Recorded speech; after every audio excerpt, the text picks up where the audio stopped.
Well, I first want to thank all those who worked so wonderfully to make my life's work a reality worth celebrating.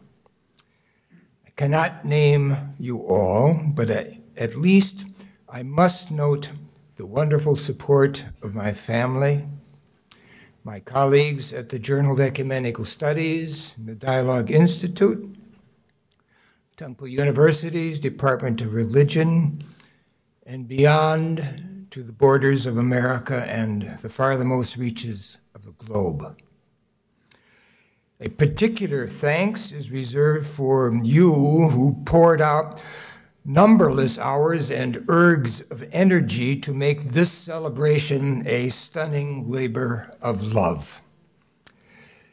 And finally, my and Arlene's very special gratitude to you, Harry, for the chair of Interreligious Dialogue, which you named not after yourself, but for Arlene and me.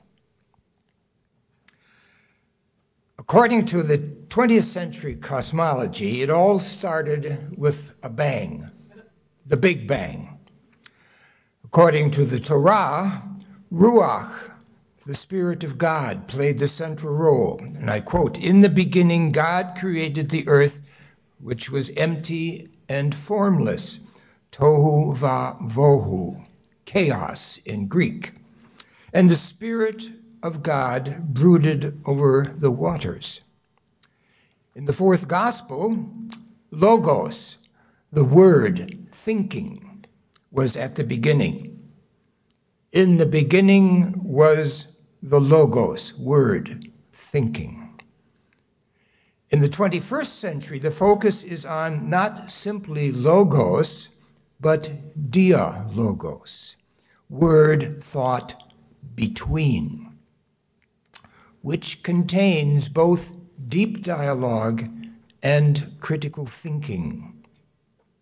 We can today paraphrase the fourth gospel, quote, "In the beginning was dialogos, deep dialogue, critical thinking."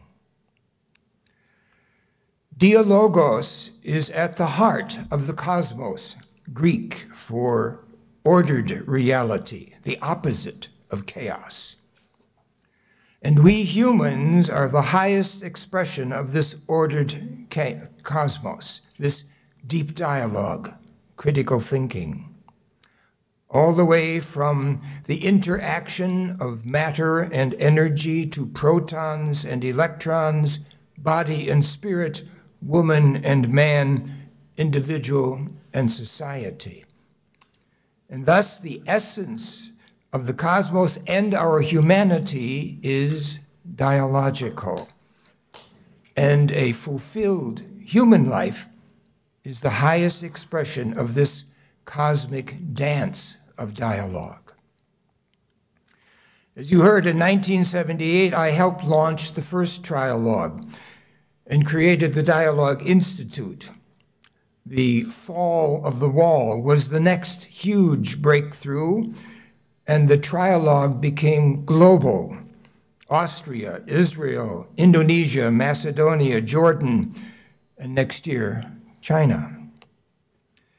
An even greater watershed occurred in the wake of 9/11. Like a phoenix, the trialogue rose from the ashes of the Twin Towers and the Pentagon. During the trialogue's first 20 years, we could hardly find 10 Muslims capable of dialogue. You remember Sani. However, after the shock of 9/11, hundreds, even thousands of Muslims embraced dialogue.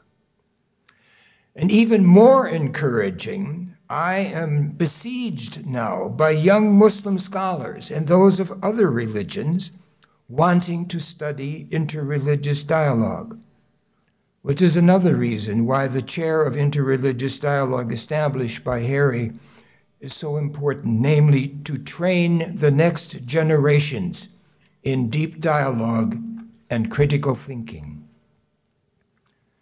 Now, the world has always needed to move beyond logos to dialogos, deep dialogue, critical thinking. However, now the world is becoming aware that it needs deep dialogue and critical thinking. Moreover, we can no longer work as individual groups, lonely scouts out in front. Deep dialogue, critical thinking need to be expanded by complementary cooperation. We all need to foster these three virtues, not only among religions, but also with the culture-shaping institutions of society.